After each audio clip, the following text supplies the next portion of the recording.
நீ வந்து டிஎஸ்ன்னு போட்டுக்கலாம், அதாவது டார்க் சென்சார். இந்த டார்க் சென்சாரோட ஒர்க்கிங் பர்பஸ் எதுக்குடான்னு சொல்லிட்டு பார்த்தீங்கன்னா, நீங்கள் ஸ்டேரிங்கை திருப்பும் போது எவ்வளோ வந்து டார்க் இருக்குது அப்படின்னு சொல்லிட்டு சொல்கிறது. ஓகே, ஸோ இதில் வந்து பார்த்தீங்கன்னா 4 ஒயரு. ஓகேங்களா, 4 ஒயரு, 2 வந்து சிக்னலு. ஓகேவா, ஸோ ஒன்று வந்து கிரவுண்டு, இன்னொன்று வந்து 5 வோல்ட்டு ரெஃப், அதாவது சென்சார் ஒர்க் பண்ணக்கூடிய வோல்டேஜ்.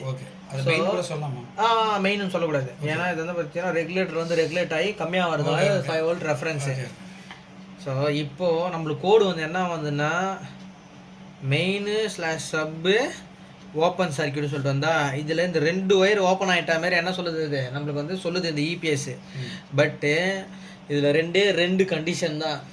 ஒன்று இந்த கிரவுண்டு கட் ஆயிடணும், இல்லை இந்த ரெஃபரன்ஸே கட் ஆயிடணும். இது 2ல் ஏதாவது ஒன்று கட் ஆயிருந்தா மட்டும்தான் இந்த ஃபால்ட்டு கோடு இதில் அப்படியே ஆகும். ஏன்னா இதில் வந்து பார்த்தோன்னா மொத்தம் 3 condition. Either the wire should be cutting here or the reference or ground it is cut. Okay, this is the complaint. So இப்போ வந்து நம்ம கண்டுபிடிச்சல என்னடானா, இந்த ரெசிஸ்டர் போச்சுல, அந்த ரெசிஸ்டர் எதுக்கானதுன்னா இந்த ரெஃபரன்ஸ் வருது தெரியுமா, இந்த ரெஃபரன்ஸில் ஒரு ஃபியூஸ் மாதிரி ஆக்ட் ஆகும். ஓகே, இந்த ரெஃபரன்ஸில் இது வந்து ஒரு ஃபியூஸ் மாதிரி ஆக்ட் ஆகும். ஸோ அந்த அதாவது எப்படி இருக்குன்னா, உள்ளே போர்டில் இப்போ ஈசிஎம் என்னன்னா, இங்கேருந்து வந்துட்டு இப்படி ஒரு ரெஸ்டர் ஒன்று வரும், அப்புறம் அங்கேருந்து போயிட்டு இப்படி ஒரு ரெஸ்டர் வரும், இதிலேருந்து போயிட்டு கெப்பாசிட்டரில் இருக்கும். ஓகேவா, இது வந்து இசியூ பின்னு, அதாவது இசியூனா எலக்ட்ரானிக் கண்ட்ரோல் யூனிட், இபிஎஸ் கூட சொல்லிக்கலாம்.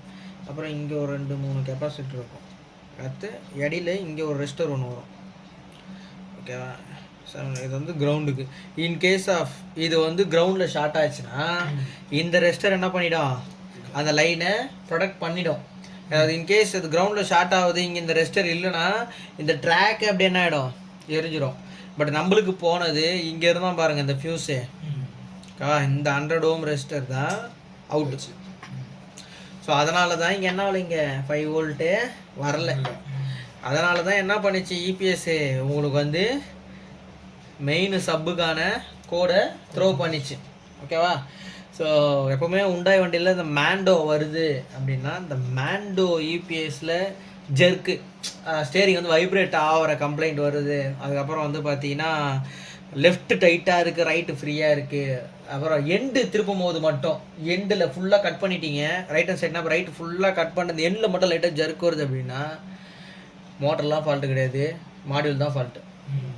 ஓகே, இந்த வண்டியில் மாடியூல் தான் ஃபால்ட்டு, மாற்றிடணும் கண்ணை முட்டு. இப்போ என்ன ஃபால்ட்டு போடுன்னு வந்துச்சுன்னா இந்த இது வருமா, இந்த கம்ப்ளைண்ட்? இது வந்து இசியூ பிரேக் ஹார்ட்வேர் எரர் அப்படின்னு சொல்லிட்டு ஒரு டிஸ்கிரிப்ஷனில் வந்து கோடு வரும்.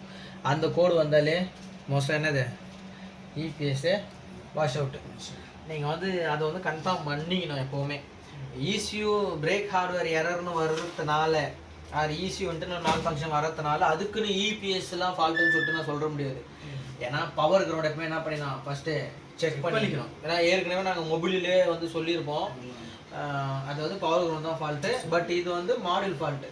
ஓகேவா, ஸோ இது வந்து ரிப்பேர் பண்ணியாச்சு. இதுதான் இதுக்கான சொல்யூஷன்.